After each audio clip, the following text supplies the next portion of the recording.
Bom, vamos fazer um exercício sobre velocidade do som. É um exercício duas bolinhas do Harden, né? Que a 10ª edição.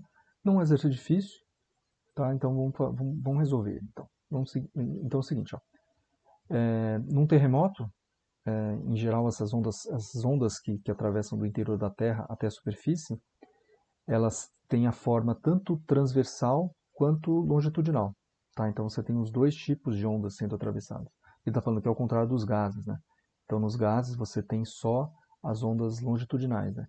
Como a gente está nos sólidos, então você tem as duas ondas atravessando, tá? Então não só ondas transversais, como ondas longitudinais também, certo? Então aqui coloca a velocidade da onda S, que é a onda transversal, é 4,5 km por segundo, e a velocidade das ondas P, as velocidade de propagação no caso, né?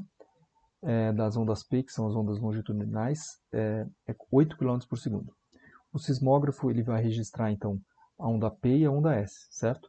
As primeiras ondas são as ondas P, afinal de contas elas são mais rápidas, né? 8 km por segundo. Essa onda P ela chega em 3 minutos antes da onda S. Tá? Então é algo interessante para realmente você saber que tem dois tipos de ondas. Os sismógrafos eles vão detectar esses dois tipos de ondas e sabem exatamente quais são as ondas típicas pela natureza então do terreno. Você consegue saber quais são essas velocidades, né? Então a pergunta é considerando que essas ondas elas estão se propagando em linha reta para facilitar a conta, né? A qual distância, né? A que distância vai ocorrer o terremoto? Ocorreu o terremoto, né? Então vamos resolver o exercício. Está aqui nas notas de aula. Então eu fiz um desenho aqui, então eu tenho ondas longitudinais, eu coloquei na nomenclatura mais tranquila para a gente entender, velocidade longitudinal. Então eu tenho 8 km por segundo, certo? Velocidade longitudinal. E eu tenho uma velocidade transversal, né?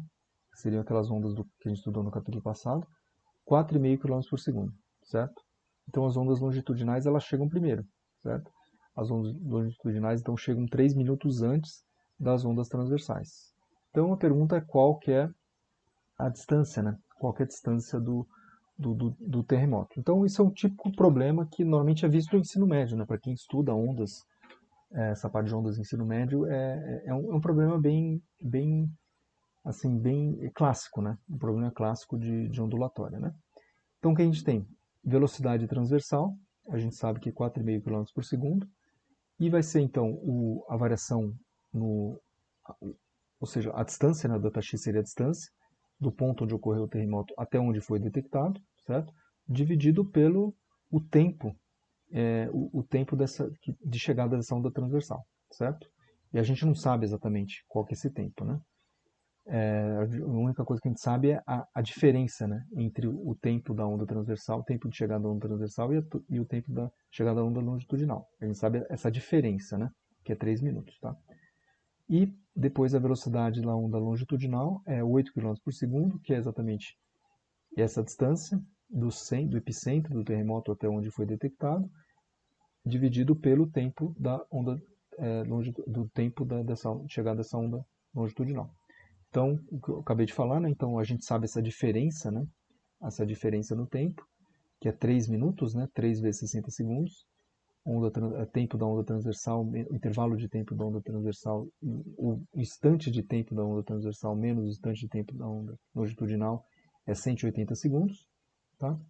E como eu sei, eu já tenho a relação desse tempo da onda transversal, que é ΔX por 4,5, eu substituo aqui, ó, x dividido por 4,5, e aqui eu faço a mesma coisa. Então, o tempo da longitudinal é x por 8, né? X por 8, certo? Então, aqui é exatamente a distância, né? A distância que eu quero calcular. Eu tenho o único dado que está me faltando exatamente a distância. Então, essa diferença vai ser 180 segundos, né? Então, só colocando em evidência o x, vai dar essa relação aqui igual a 180, e fazendo a conta, né? Colocando todo esse termo aqui para baixo, então eu sei que o epicentro ocorreu a 1.851 quilômetros. Então é um resultado assim, assim, é um exercício interessante, exige o entendimento básico dessa diferença de tempo.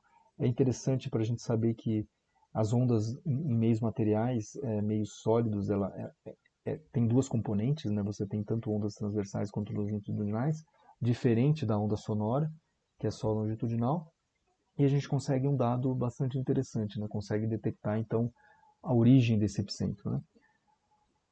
Bom, é isso aí.